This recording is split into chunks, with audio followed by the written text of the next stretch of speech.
اس لیے کہ میں اس وقت مخاطب ہوں مسلمانوں سے.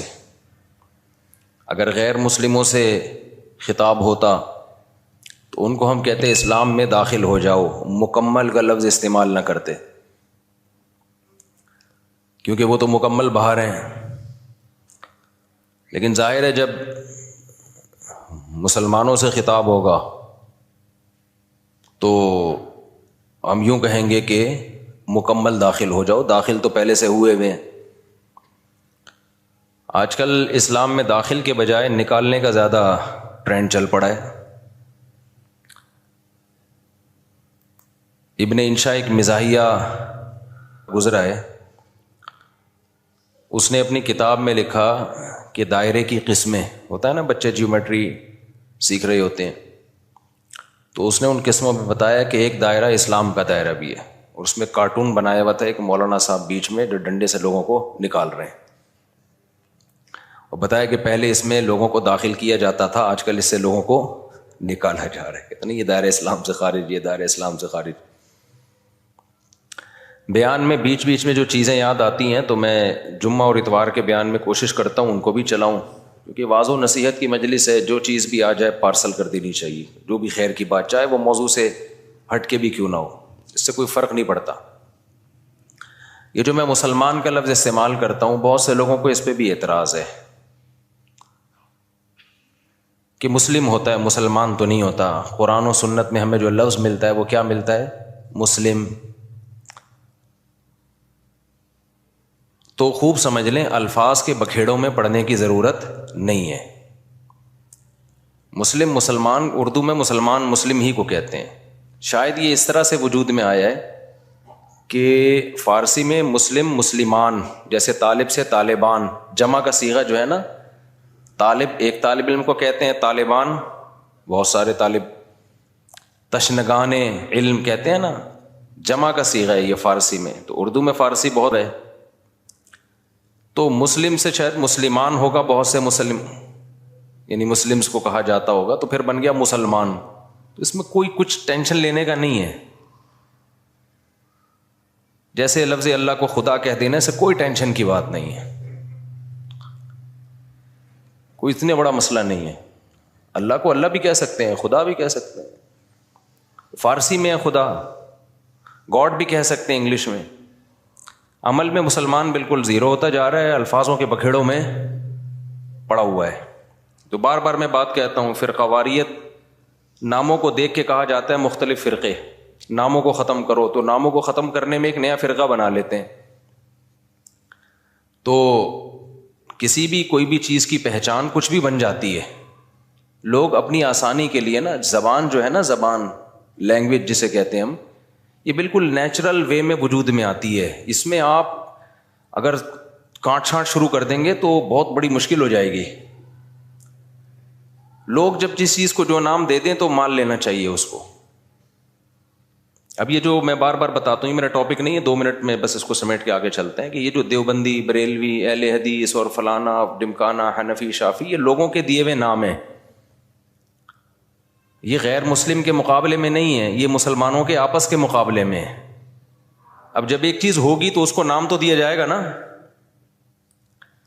مسلم کے مقابلے میں چاہے دیوبندی ہو، بریلوی ہو، شیعہ ہو، اہل حدیث ہو، جو بھی ہو، غیر مسلم کے مقابلے میں ہم سب کیا ہیں؟ مسلم ہیں. لیکن جب مسلمانوں میں مختلف مکتبہ فکر وجود میں آ گئے تو وہ ایک دوسرے سے فرق کیسے کریں گے؟ مسلم غیر مسلم سے کریں گے. اگر مسلم غیر مسلم سے کریں گے اس کا مطلب آپ دوسرے کو غیر مسلم مان رہے ہو.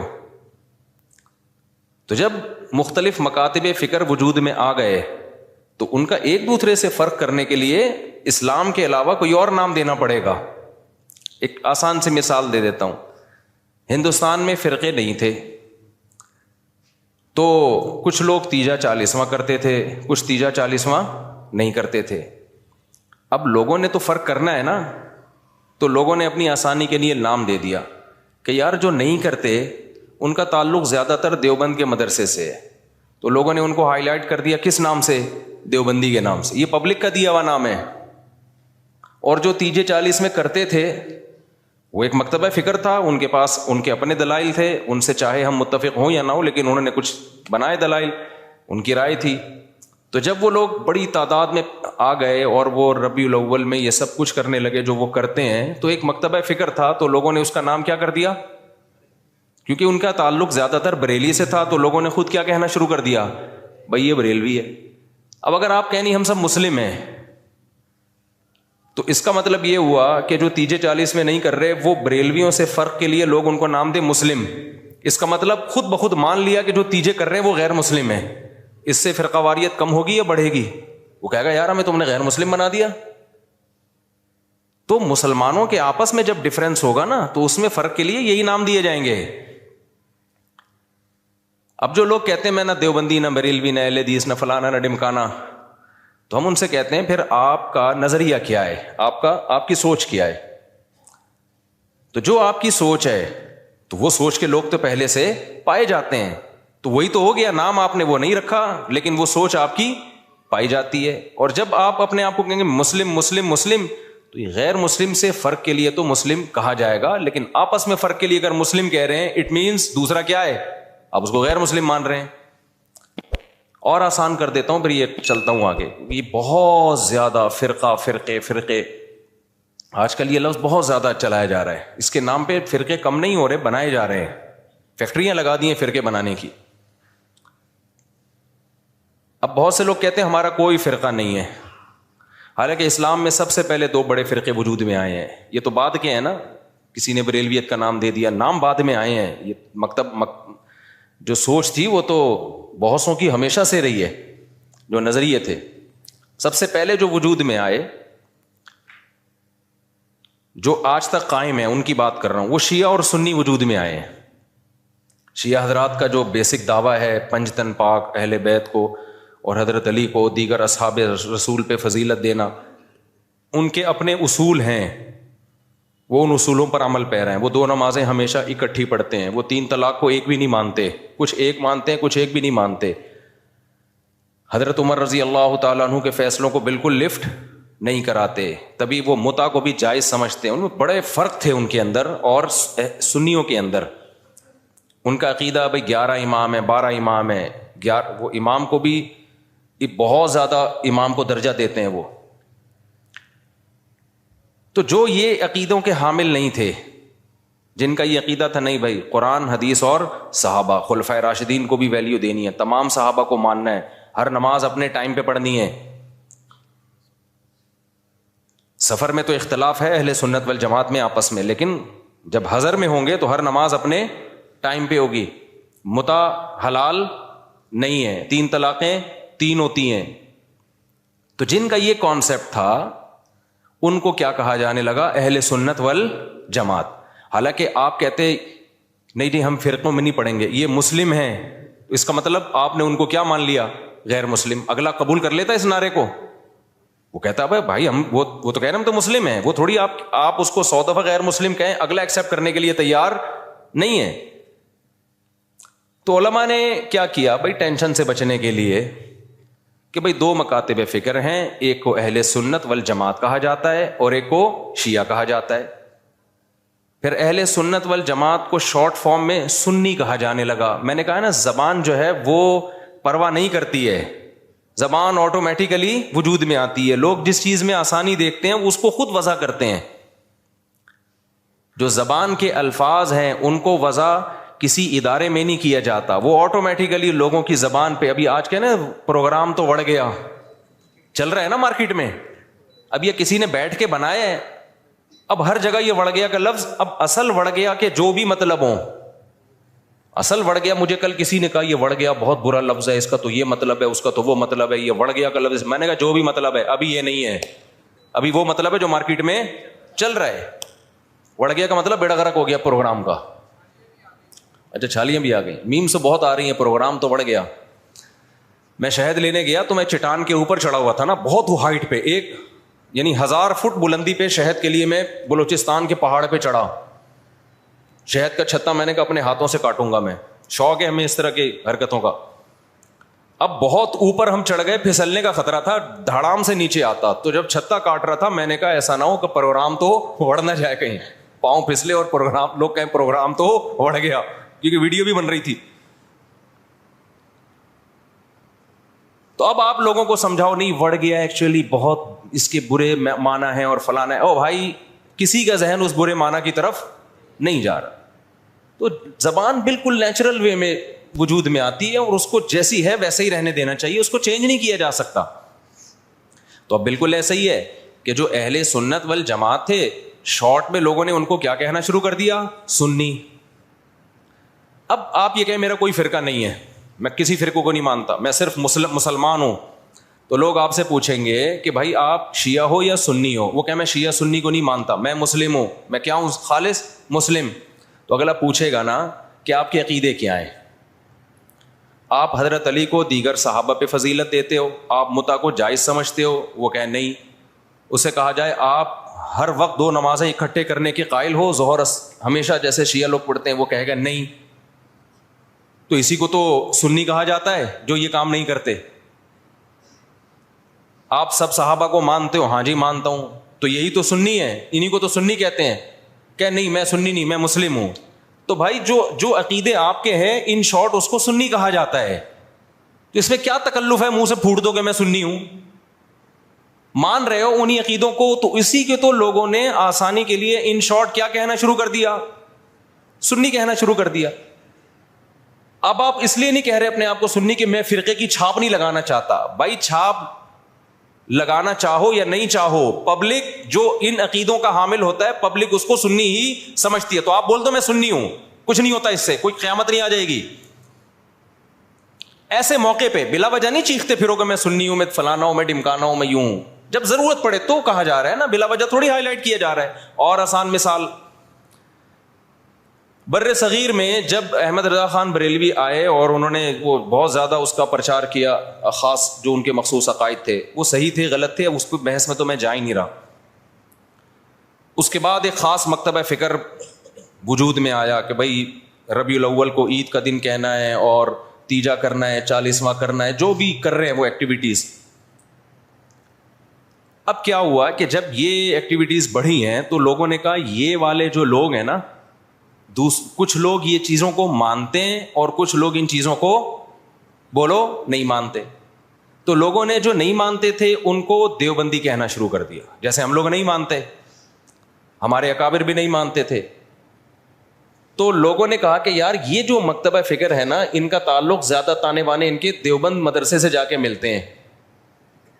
تو چاہے اب تانے بانے دیوبند سے ملیں یا نہ ملیں, بر صغیر میں صرف دیوبند کا مدرسہ تھوڑی تھا, لاکھوں ہزاروں مدرسے تھے. چاہے جس مدرسے سے بھی فارغ ہو, چاہے وہ دیوبند کا نہ بھی ہو, پبلک نے اس کو کیا کہنا ہے, دیوبندی.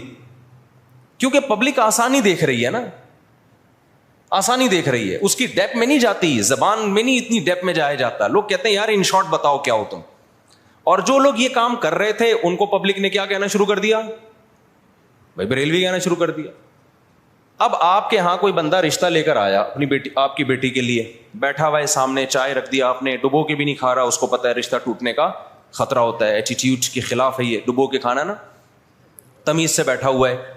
آپ لوگ کیا تھے کہ آپ تیجا بھی کرتے ہیں, 40واں بھی کرتے ہیں, عرس بھی مناتے ہیں, قوالیوں میں بھی جاتے ہیں. آپ کا ایک یہ سوچ ہے آپ کو رشتہ اسی قسم کا چاہیے. میں سمجھا پا رہا ہوں, ادھر توجہ میری طرف. آپ کو رشتہ چاہیے اسی مزاج کا. تو آپ لڑکے سے ان شارٹ کیا پوچھو گے کہ آپ مسلم ہو یا غیر مسلم, یہ پوچھو گے؟ اگر آپ نے پوچھ لیا کہ بیٹا آپ ہمارا کوئی فرقہ نہیں ہے, ہم دیکھنا چاہتے ہیں آپ کی سوچ کیا ہے, ہم صرف مسلم ہیں, تو بیٹا آپ مسلم ہو یا غیر مسلم. وہ کیا کہے گا, میں کوئی ہندو عیسائی چمار لگ رہا ہوں آپ کو؟ وہ شرم نہیں آتی آپ کس طرح کے سوال پوچھ رہے ہیں مجھ سے؟ بولو نا کیا ہو گیا, یہی کہے گا نا وہ جواب میں کہیں دیکھو بیٹا ہم فرقوں کو تو مانتے نہیں, ہم تو یہ مانتے نہیں دیوبندی, بریلوی, اہل حدیث اور شیعہ سنی. بیٹا یہ سب چیزیں یہ تو منجن ہے, منجن. یہ کیا ہے؟ یہ فرقوں کے منجن ہیں. بیٹا ہم سمپل مسلمان ہیں, آپ بتاؤ کیا ہو, آپ مسلمان ہو یا نہیں؟ اگلا کہے گا انکل ختنے دکھا دوں کیا میں آپ کو, میں مسلمان ہوں تو مسلمان گھرانے میں آیا ہوں نا. کس طرح کی باتیں کر رہے ہیں آپ بھی مسلمان ہیں, ہم بھی مسلمان ہیں. تو اب آپ یہ بتائیں کہ مسلمانوں میں آپ کا مکتبہ فکر کیا ہے, کس سوچ کے حامل ہیں آپ کی سوچ کیا ہے, آپ کے اصول اور ضابطے کیا ہیں؟ آپ تیجے 40 میں کرتے ہیں, کہے گا ہاں بیٹا. آپ عرس پہ جاتے ہیں, ہاں بیٹا. آپ نبی کو حاضر ناظر سمجھتے ہیں, ہاں بیٹا. اچھا تو آپ بول دیں نا منہ سے ان شارٹ کے ہم بریلوی ہیں, گھنٹہ میرا پی گئے آپ بیٹھ کے. اور لڑکی والے بھی لڑکے سے یہ پوچھیں گے کہ بیٹا ان شارٹ آپ بتاؤ. اچھا لڑکا الٹے سوال پوچھ رہے ہیں, آپ مسلم ہیں؟ میں صرف مسلم ہوں, آپ بتائیں مسلم ہیں. وہ دیں گے رشتہ؟ بولے پتہ نہیں کس قسم کا آدمی, ہم کہتے ہو ہندو لگ رہے ہیں ہم تجھے شکل سے کیا. تو وہ بھی ان شارٹ پوچھیں گے بیٹا آپ دو بڑے مکتب فکر بر صغیر میں چل رہے ہیں, کچھ تیجے 40 میں کو مانتے ہیں, کچھ تیجے 40 میں کو نہیں مانتے. تو جو نہیں مانتے ان کو دیوبندی کہا جاتا ہے. لوگوں نے اپنی آسانی کے لیے نام دیا اور سوسائٹی نے اس کو ایکسیپٹ کر لیا اس نام کو, اور جو کرتے ہیں ان کو بریلوی کہا جاتا ہے. تو ان شارٹ آپ بتا دو کہ آپ دیوبندی ہو یا بریلوی. وہ اگر کہتے میں بریلوی, چل بھائی ٹھیک, رشتہ ڈن ڈنا ڈن. اگر وہ کہتے کہ میں دیوبندی ہوں تو بھائی پتلی گلی سے نکلو. سمجھ رہے ہو؟ ناموں کی بات کر رہا ہوں میں. ہاں بلا وجہ اپنا نام ہائی لائٹ کرنا. اچھا ایک اور اس میں ہم اہل حدیث کو بھی اس میں لے لیتے ہیں. اہل حدیث کیا ہے؟ جب شیعہ سنی دو فرقے بڑے وجود میں آئے, جن کا ابھی تک فرقے تو بہت سارے بنے تھے, بہت سارے تو ختم ہی ہو گئے, کیونکہ جو باطل چیزیں زیادہ پنپتی نہیں ہے, اور پنپتی بھی ہے تو ایک جگہ قائم نہیں رہتی. آپ اگر 1200 سال پہلے کے شیعہ کو دیکھ لیں تو الگ تھے, 200 سال بعد والے الگ, آج الگ. تو وہ بہت یعنی ایک جگہ نہیں. آپ اہل سنت والجماعت کو دیکھیں گے نا تو جو 1200-1300 سال پہلے تھے آج بھی اسی ٹریک پر ہیں وہ. خاص طور پر جو ان چاروں مکاتب فکر کو فالو کرتے ہیں, حنفی, مالکی, شافعی, حنبلی, ان کے اصول 1300 سال پہلے لکھ لیے گئے تھے, مسائل بھی لکھ لیے گئے تھے, تو اب اس سے ہٹتے نہیں ہیں یہ. آپ کو حنفی 800 سال پہلے کا بھی وہی نظر آئے گا جو آج تھا, شافعی 800 سال پہلے کا بھی ویسے ہی نظر آئے گا جیسا آج تھا. اگر تبدیلی ہوئی ہے تو بدعت کے حوالے سے ہوئی ہے, کسی میں بدعتیں آ گئیں, کسی میں بدعتیں کوئی ایکسٹریم لیول پہ ادھر چلا گیا. کوئی مسائل کے معاملے کی بات کر رہا ہوں, جو اسلامک لا ہے, لا نہیں چینج ہوا کیونکہ وہ ریٹن فارم میں آ چکا تھا پہلے. تو اب میں عرض کر رہا تھا کہ دو فرقے بڑے وجود میں آ گئے. ایک کو کیا کہا جاتا تھا؟ شیعہ. ایک کو کیا کہا جاتا تھا؟ سنی. تو سنیوں کا جو اصول اور ضابطہ تھا وہ یہ تھا کہ قرآن سے مسئلہ دیکھا جائے, پھر نبی صلی اللہ علیہ وسلم کی صحیح احادیث سے, اس کے بعد صحابہ.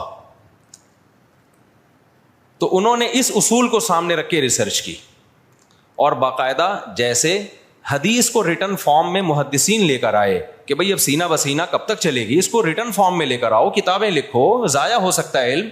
تو اسی طرح جو مسائل تھے, یہ جائز ہے, یہ ناجائز ہے, یہ مکروہ ہے, یہ حرام ہے, یہ مکروہ تنزیہ ہے, فلاں کام کرنے سے سجدہ سہو واجب ہوتا ہے, فلاں غلطی کرو تو سجدہ سہو نہیں, پوری نماز ہی لوٹانی پڑے گی, ہزاروں مسائل تھے نا. تو ائمہ کرام نے اجتہاد کیا اور مسائل کو ریٹن فارم میں لانا شروع کیا. تو جو اہل سنت والجماعت تھے وہ ان کے 4 مکاتب فکر وجود میں آئے. جو کام امام ابو حنیفہ نے کیا, اس کام سے جو متاثر ہوئے اور اس طریقے کو جنہوں نے فالو کیا, ان کو کیا کہا جانے لگا؟ حنفی. اور جنہوں نے امام شافعی کو فالو کیا, ان کو کیا کہا جانے لگا؟ بولتے کیوں نہیں؟ شافعی. اب آپ بتاؤ جو امام شافعی کو فالو کرتے, ان کو اگر ہم مسلم کہتے کہ نہیں حنفی شافعی کچھ نہیں ہوتا, یہ مسلم ہے, اس کا مطلب شافعی اگر مسلم ہے تو حنفی بھی غیر مسلم ہے؟ نہیں آئی میرا خیال ہے بات سمجھ. تو یہ نام صحیح ہوتا؟ جنہوں نے امام مالک کو فالو کیا ان کو کیا کہا جانے لگا؟ مالکی. جنہوں نے امام احمد کو فالو کیا انہوں کے کیا کہا جانے لگا؟ حنبلی. جیسے کہ سعودی عرب میں. تو اللہ کا کرنا ایسا ہوا کہ یہ 4 اماموں کا فقہی دنیا میں چلا ہے صدیوں. بہت سارے مسائل میں ان میں اتفاق تھا. کچھ مسائل ایسے تھے کہ 2 امام ایک طرف, 2 دوسری طرف, کچھ میں 3 ایک طرف, ایک طرف. تو جو اختلافی تھے وہ اب اختلافی رہ گئے ہمیشہ کے لیے, جو اتفاقی تھے وہ کیا بن گئے؟ اتفاقی بن گئے. اب جو اختلافی تھے تو علماء نے کہا کہ بھائی چونکہ اتنے بڑے بڑے ائمہ نے ریسرچ کا کام کیا ہے, یہ اختلاف اب حل نہیں ہو سکا. جیسے رفع الیدین کا مسئلہ اختلافی بن گیا, امام کے پیچھے آمین زور سے کہنی آہستہ کہنی ہے, یہ کیا بن گیا؟ اختلافی. ہاتھ یہاں باندھنے یہاں باندھنے, یہ ذہن میں رکھے سینے پہ ہاتھ باندھنا کسی مجتہد سے منقول نہیں ہے، بلکہ سعودی عرب کے ایک عالم کا بھی کلپ بھی آیا، انہوں نے کہا یہ مکروہ عمل ہے سینے پہ ہاتھ باندھنا، کیونکہ اس بارے میں صحیح حدیث موجود نہیں ہے. تو وہ اگر میں کہتا نا ہندوستان کے کسی عالم کا، تو پھر لوگ کہتے ہیں نہیں نہیں یہ تو مانتے ہی نہیں حدیثوں کو، حالانکہ غلط بات ہے، کیوں نہیں مانتے بھائی. لیکن سعودیہ کے، تبھی آپ نے ائمہ حرمین کو بھی دیکھا ہوگا سینے پہ ہاتھ نہیں باندھتے، وہ بھی نیچے ہاتھ باندھتے. تو چاروں اماموں میں کسی کے ناف کے اوپر ہے، کسی کے ناف کے تھوڑا سا اوپر، کسی کا ناف کے بالکل اوپر. ایسا چاروں میں سے کسی کی ریسرچ نہیں ہے کہ سینے پہ ہاتھ باندھے جائیں، یہاں یوں کر کے ہاتھ باندھے جائیں. خیر جو باندھتے ہیں ہمیں ان سے کوئی چڑ نہیں ہے، کوئی اتنا بڑا ایشو نہیں ہے یہ. میں تو صرف یہ بتا رہا ہوں کہ یہ جو الزام لگایا جاتا ہے نا کہ یہ لوگ حدیثوں کو نہیں مانتے، یہ الزام غلط ہے. کیونکہ حدیثوں میں ہوتا نا تو یہ چار اتنے بڑے بڑے مجتہدین جن کو پوری امت نے، جو تابعین تبع تابعین کے دور کے لوگ تھے، ان کو تو حدیثیں زیادہ پہنچی تھیں اور حدیث کی سند کی تحقیق یہ زیادہ اچھے طریقے سے کر سکتے تھے، یہ قائل ہوتے اس کے. تو ابن خزیمہ کی جو روایت ہے سینے پہ ہاتھ باندھنے والی، وہ صحیح روایت نہیں ہے. مصیبت آج کل یہ ہے کہ آپ کا جو مذہب ہوتا ہے، آپ وہ حدیث کو لازمی صحیح کہنا ہے مارکیٹ میں جو چل رہا ہے، اور جو مخالف کی دلیل ہے وہ لازمی کیا ہے، پہلی نظر میں ہی ضعیف ہے. یہ چل رہا ہے مارکیٹ میں. خیر، تو ان چاروں اماموں میں جب اختلاف کچھ باقی رہ گیا تو امت کے بڑے بڑے علماء نے فتویٰ دیا کہ بھائی اب یہ اختلاف ختم کرنا ممکن بولو نہیں ہے، کیونکہ صحابہ میں یہ اختلاف تھا. کوئی یہاں ہاتھ باندھتا، کوئی ہاتھ چھوڑ کے نماز پڑھتا. صحابہ میں صحیح حدیث سے ثابت ہے ایک صحابی ہاتھ چھوڑ کے نماز پڑھتے تھے، اور یہ بھی ثابت ہے صحیح سند سے کہ مدینہ والے ہاتھ چھوڑ کے نماز پڑھتے تھے. تو امام مالک نے کہا کہ بھئی مدینہ والے جب ہاتھ چھوڑ کے نماز پڑھ رہے ہیں تو نبی کی آخری نماز تو انہوں نے دیکھی ہے، تو میں ہاتھ چھوڑ کے نماز کے قائل ہوں.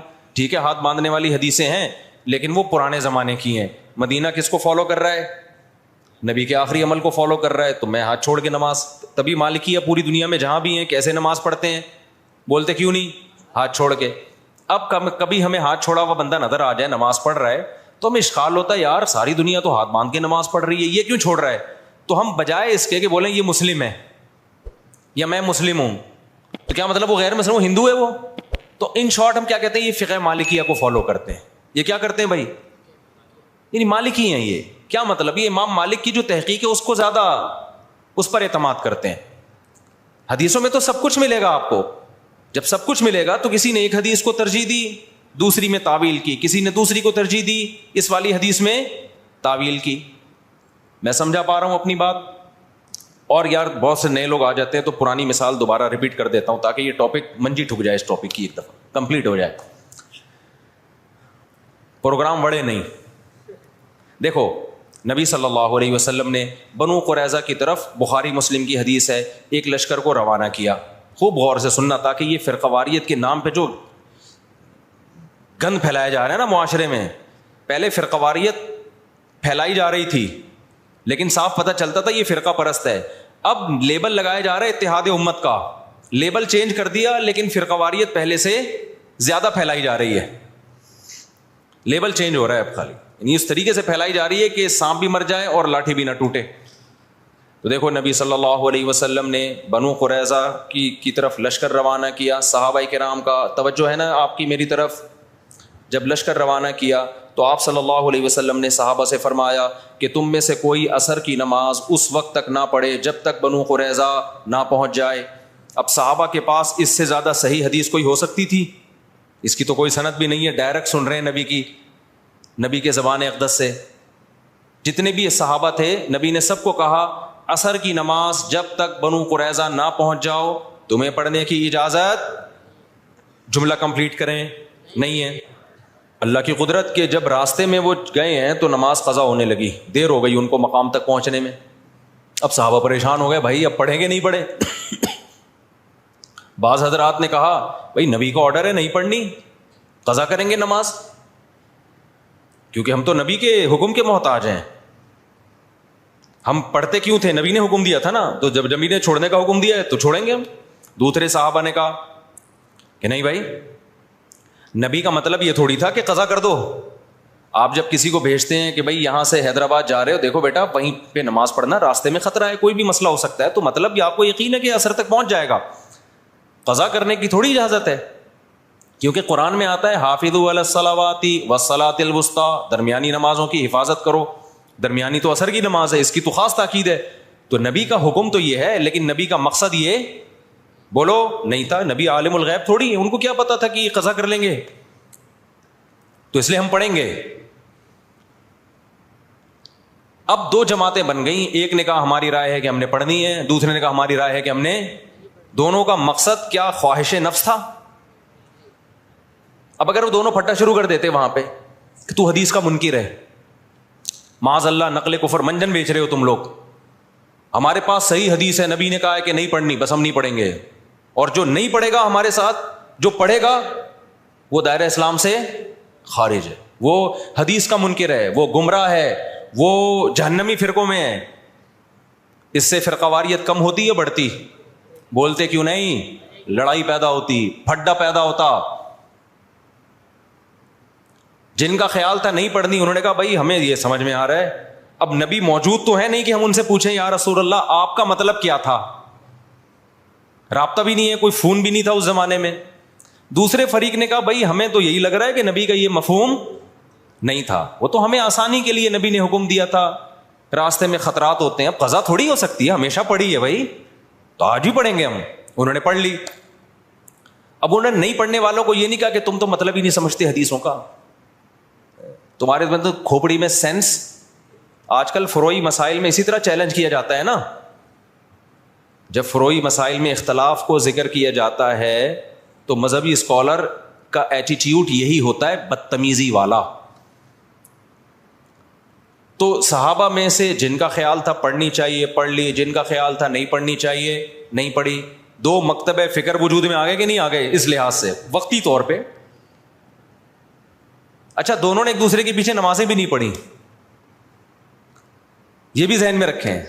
جب وہ پڑھ رہے تھے تو انہوں نے ان کی اقتدا نہیں کی ہے, ان کا خیال تھا یہ غلطی پر ہے. جب ایک جماعت نماز پڑھ رہی تھی تو دوسرے نے یہ ان کے پیچھے نماز نہیں پڑھی, کیونکہ ان کا خیال یہ تھا بھائی نبی کا مقصد, نبی نے حکم دیا نہیں پڑھنی ہے تو ہم کیسے پڑھ لیں.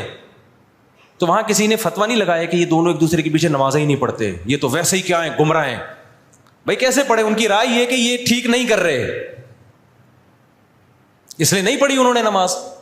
تو میری اگر رائے یہ ہے کہ یہ والا مکتبہ فکر سنت کے مطابق نماز نہیں پڑھتا, یا ایسے نماز پڑھتا ہے کہ میری رائے کے مطابق وہ شرائط ہی نماز کی پوری نہیں ہوتی, تو میں نہیں پڑھوں گا. آپ مجھے کیوں گن پوائنٹ پہ مجبور کر رہے ہیں کہ پڑھو اس کے پیچھے آپ فرقہ واریت کو ختم کرنے کے لیے؟ اس سے فرقہ واریت تھوڑی ختم ہوگی. فرقہ واریت کیسے ختم ہوگی؟ جو صحابہ کا ایٹیٹیوڈ تھا, جس نے پڑھنی ہے پڑھ لے, نہیں پڑھنی ہے نہیں پڑھے. کسی نے گن رکھ کے دوسرے کو نہ پڑھوانے کی کوشش کی اور نہ چھڑوانے کی کوشش کی. میں سمجھا پا رہا ہوں, خدا کی قسم قدر کر لو ان باتوں کی, قدر کر لو, قدر کر لو ان باتوں کی. یہ جو آج کل نئے نئے اسکالر جراثیم پیدا کر رہے ہیں نا, یہ بہت خطرناک جراثیم ہے, ان سے تم گمراہ ہو جاؤ گے. پھر کیا ہوا جب یہ فریق نبی کی خدمت میں پہنچا ہے واپس, نبی کو اطلاع دی گئی کہ ایک نے ایسا کیا دوسرے نے ایسا کیا, نبی نے کسی کو ملامت بولو نہیں کی. یہاں سے فقہا کو ایک اصول مل گیا قیامت تک کے لیے, بھائی حدیث کی تشریح میں اگر اختلاف ہوگا تو وہ اختلاف برا نہیں ہے. میں سمجھا پا رہا ہوں اپنی بات؟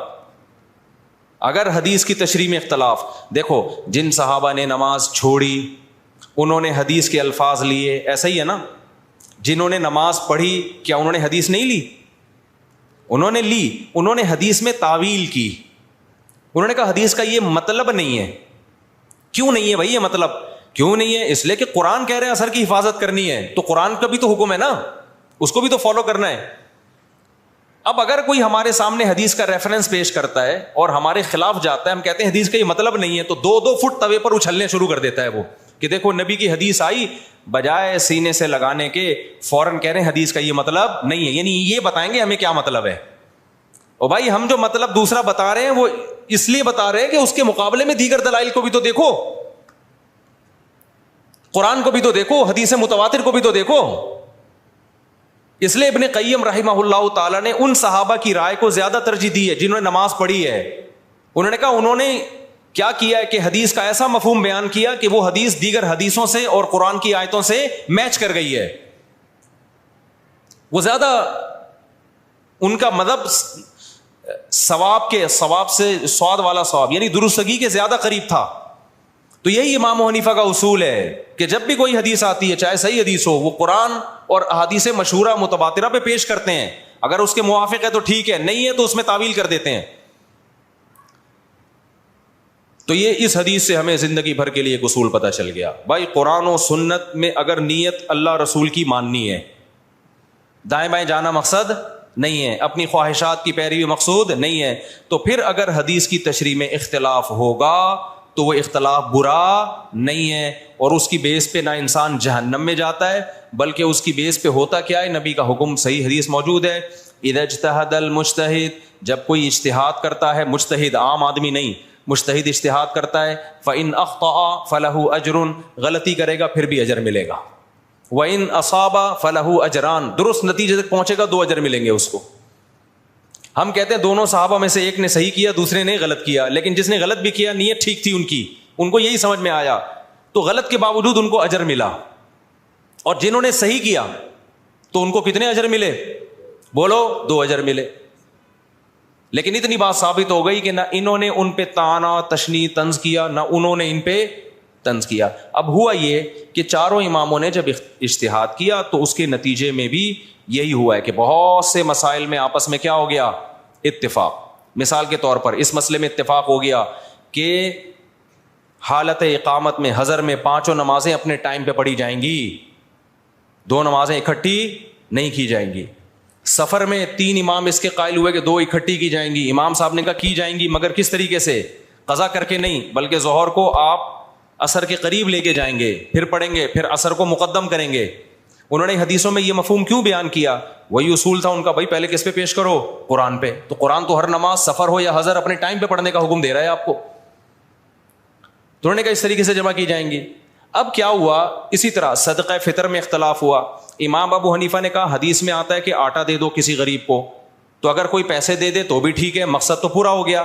تینوں اماموں نے کہا نہیں بھائی مقصد نہیں, حدیث میں جب آٹا ہے تو ہم کیا دیں گے, آٹا ہی دیں گے. لہذا آپ نے سعودی عرب میں دیکھا ہوگا جب وہ عید کے دن فطرانہ دیتے ہیں تو آٹے کی تھیلیاں لے کر آتے ہیں عیدگاہ میں, دیکھا ہوگا نا جو لوگ سعودی عرب میں رہے ہیں. ہمارے یہاں ڈائریکٹ پیسے جمع کرا دیتے ہیں, ایسا ہی ہے کہ نہیں ہے. اب کیا ہوا, امام شافعی کی رائے ہوئی کہ بھئی ہاتھ یہاں باندھے جائیں, امام حنیفہ کی رائے ہوئی ہاتھ یہاں باندھے جائیں, امام مالک کی رائے ہوئی کہ ہاتھ چھوڑ دیے جائیں. تو یہ سب چیزیں حدیثوں میں ہمیں ملتی ہیں. امام شافعی کی رائے رکوع میں جاؤ تو ہاتھ اٹھا کے نماز پڑھو, رفع الیدین کرو. امام حنیفہ کی رائے عبداللہ بن مسعود کی صحیح حدیث ہے کہ بھئی صرف تکبیر تحریمہ میں کرو, اس کے علاوہ نہیں کرو, اور اس نماز کو عبداللہ بن مسعود نے نبی کی نماز قرار دیا. تو امام صاحب نے دلائل کے تانے بانے ملا, انہوں نے کہا میری نظر میں یہ آخری نماز ہے نبی کی, اس پہ قرائن ہے ان کے پاس, بہت مضبوط قرائن ہے. اب جب یہ مکاتب فکر بن گئے تو جس نے امام شافعی کو فالو کیا وہ رفع الیدین کر رہا ہے, جس نے امام حنیفہ کو فالو کیا وہ نہیں کر رہا. اب اس میں یہ کہنا کہ وہ حدیث کو مانتا ہے وہ حدیث کا منکر ہے, یہ ہے جہالت. اٹ از کالڈ, یہ اس کا مطلب ہے آپ کو ایک ادھر کے دلائل معلوم ہے ادھر کے معلوم نہیں ہے, یہ آپ کی کھوپڑی میں آ نہیں رہے, اپنی جہالت کو دوسروں پہ آپ تھوپ رہے ہیں. سمجھتے نہیں ہے نا بات. امام صاحب کا جو مذہب ہے رفع الیدین نہ کرنے میں بہت مضبوط مذہب ہے. امام ترمذی امام بخاری کے شاگرد لکھتے ہیں کہ زیادہ تر صحابہ رفع الیدین نہیں کرتے تھے. اس پہ میں کئی دفعہ پیش کر چکا ہوں حوالے, لیکن ابھی یہ ٹاپک نہیں ہے رفع الیدین, ایسا نہ ہو میرا پورا بیان وہ رفع الیدین کا کلپ نکال کے آگ لگا دیں اس میں. دونوں طرف دلائل ہیں. تو امت نے کیا کیا, انہوں نے کہا یہ کام اب ہو چکا ہے, فقہ مرتب ہو گیا, اب جو جس کو فالو کرے. زیادہ تر ہوا یہ کہ جو مکاتب فکر کے لوگ جس علاقے میں اسلام لے کر گئے تو غیر مسلم آٹومیٹیکلی اسی فقہ میں داخل ہو گئے. اب چونکہ ہندوستان میں جو اسلام آیا تو کوفہ اور بصرہ سے آیا ہے. کوفہ بصرہ میں عبداللہ بن مسعود اور علی کے شاگرد رضی اللہ ان کے زیادہ شاگرد تھے, وہ اسلامی خلافت کا ذریعہ تھا. تو وہاں سے اسلام دنیا بھر میں پھیلا, پورا ہندوستان. تو وہ نمازیں بھی وہی والی آ گئیں ساری, بغیر رفع الیدین والی. تراویحیں 20 رکعتیں آ گئیں, سمجھ رہے ہو. ازبکستان میں بھی وہی, ایران میں بھی, افغانستان میں بھی, بنگلہ دیش میں بھی. تو میجورٹی جو تھی وہ وداؤٹ رفع الیدین نماز پڑھنے لگی. اور چونکہ یہ امام حنیفہ کی رائے تھی تو اس مکتبہ فکر کو کیا کہا جانے لگا, بولو حنفی. اب اگر اس کو ہم مسلم کہتے, اس کا مطلب جو رفع الیدین کرنے والے ہیں وہ کیا ہیں, غیر مسلم. تو یہ کوئی عقل کی بات ہوتی؟ یہ میں اس لیے کہہ رہا ہوں, لوگ کہتے ہیں نا نہ حنفی نہ شافی, ہم تو صرف مسلم ہیں. ابے تو پاگل ہے, تو پاگل ہے, تو منجن بیچ رہا ہے. بھائی ہم حنفی ہیں, شافعی اور مالکیہ کے مقابلے میں حنفی ہیں, غیر مسلم کے مقابلے میں کوئی حنفی شافعی نہیں ہوتا, اس میں ہم کیا ہیں, اس میں تو مسلم ہیں سارے. تبھی ہم بلا وجہ اپنے آپ کو نہ دیوبندی کہتے ہیں نہ حنفی کہتے ہیں. کبھی دیکھا ہم نے بلا وجہ دیوبندی حنفی خام خواہ کی؟ جب بھی کوئی پوچھے بھائی ہم مسلمان ہیں ماشاء اللہ سب لوگ. جہاں ضرورت پڑتی ہے, جیسے رشتہ لینے کے لیے گئے تو اگلا پوچھے گا تو دیوبندی ہے بریلوی؟ آپ نے کہا میں مسلم ہوں, علمی کتابی ہوں, تو وہ کہے گا تو کیا ہے بھائی تو تیجا کرتا ہے کہ نہیں کرتا؟ وہ کہے میں نہیں کرتا, تو بولنا دیوبندی ہوں, پھوٹتا کیوں نہیں منہ سے؟ یا تو دیوبندی ہے یا اہل حدیث ہے, یہ دونوں نہیں کرتے. کیا خیال ہے بھائی؟ یا تو دیوبندی ہے یا کیا ہے, اہل حدیث ہے, کہ نہیں میں کچھ بھی نہیں ہوں. تو کیوں ٹائم ویسٹ کر رہا ہے بھائی تو؟ آپ اس سے پوچھ رہے ہیں لڑکی والوں سے آپ کیا ہیں, وہ کہیں میں ہم مسلم ہیں. او بھائی مسلمان کیا میں ہندو لگ رہا ہوں آپ کو شکل سے؟ آپ تیجا کرتے ہیں, ہاں جی کرتا ہوں. آپ ربیع الاول کو عید مناتے ہیں, ہاں جی, تو بولو منہ سے. ان شارٹ ایسے لوگوں کو کیا کہا جاتا ہے؟ بریلوی کہا جاتا ہے. فرقواریت تو جب پھیلتی کہ جب ہم بلا ضرورت ان ناموں کو استعمال کر رہے ہوتے خام خواہ میں. جہاں ضرورت نہیں ہے وہاں بھی اپنے نام کے ساتھ بلا وجہ کا حنفی لگایا ہوا ہے, بلا وجہ کا شافی لگایا ہوا ہے, بلا وجہ کا دیوبندی لگایا ہوا ہے, بلا وجہ کا اہل حدیث لگایا ہوا ہے. یہ تو بلا وجہ کا ہے. پھر ہم کہتے ہیں یار بلا جہاں ضرورت ہوگی وہاں یہ نام استعمال کیا جائے گا, جہاں ضرورت نہیں ہے تو وہاں یہ نام استعمال نہیں کیا جائے. اور جس کا کوئی نام ہی نہیں ہے, کہیں بھی منسوب نہیں ہے, اس کا مطلب وہ بالکل فارغ ہے. اس کا مطلب وہ, کیونکہ جتنے بھی مسلمانوں میں فرقے چلے آ رہے ہیں وہ یا تو یہی ناموں سے ہیں, اور حدیث میں آتا ہے جو اہل حق ہے وہ ہمیشہ رہیں گے. تو آپ جب نئی چیز مارکیٹ میں لا رہے ہو تو آپ کبھی بھی اہل حق میں شامل نہیں ہو سکتے. تو اس لیے جلدی ابھی ہو گیا تو اب کیا کروں, پھر اس کو جلدی سے نمٹاتا ہوں میں جلدی سے اس ٹاپک کو. تو یہ جو سنیوں کے 4 مکاتب فکر تھے نا, ان میں وہ اختلاف نہیں ہے جو شیعہ اور سنی کا اختلاف ہے, کیونکہ یہ سب قرآن کو مانتے ہیں, حدیث کو مانتے ہیں, ایک دوسرے کا احترام کرتے ہیں, سب بدعت کے خلاف ہیں. تھوڑے ان میں آگے جا کے اختلاف آتے ہیں. تو اس اختلاف کو ختم کرنا اب پاسبل نہیں ہے, کیونکہ اگر پاسبل ہوتا تو اتنے بڑے بڑے ائمہ اور ان کے شاگرد ختم کر چکے ہوتے. اب امت نے کیا کیا کہ بھائی اب بجائے اس کے کہ وہی بحثیں دوبارہ ہوں, امت کی صلاحیتیں جہاد کے میدانوں میں اور بے حیائی کے خاتمے اور بدعت کے خاتمے میں خرچوں. امت کے علماء صلح نے فتویٰ دیا بھائی اب کیونکہ ہماری نظر میں اہل سنت والجماعت وہ حق پرست فرقہ ہے, وہ اہل حق میں سے ہیں, تو سنی جو ہے ہماری نظر میں, کیونکہ حدیث میں جو علامتیں بیان کی گئی ہیں ما انا علیہ و اصحابی, جو میرے اور صحابہ کے طریقے پہ چلے گا, تو شیعہ حضرات چونکہ صحابہ کو نہیں مانتے, تو ہماری رائے یہ کہ بھائی ہم نجات یافتہ فرقہ کس کو سمجھتے ہیں؟ سنیوں کو. ہاں ہم لڑائی کے قائل نہیں ہیں کہ شیعوں کو جا کے تنگ کرنا شروع کر دیں, کیونکہ آپ کی رائے سے اگر کوئی اختلاف کرتا ہے تو میں نے بتایا 100 دفعہ اختلاف کرے, اس سے پھڈا نہیں ہوتا. پھڈا جب ہوتا ہے جب آپ منہ پہ جا کے کسی کو برا بلا کہنا شروع کر دو, یا ہر وقت بیان میں آپ ان کو برا بلا کہہ رہے ہو. اپنی علمی رائے بیان کر دیں, اس کے بعد کیا ہو جائیں آپ خاموش, جس نے آنا ہوگا آ جائے گا, نہیں آنا ہوگا تو چھوڑو رہنے دو. کیا خیال ہے بھائی؟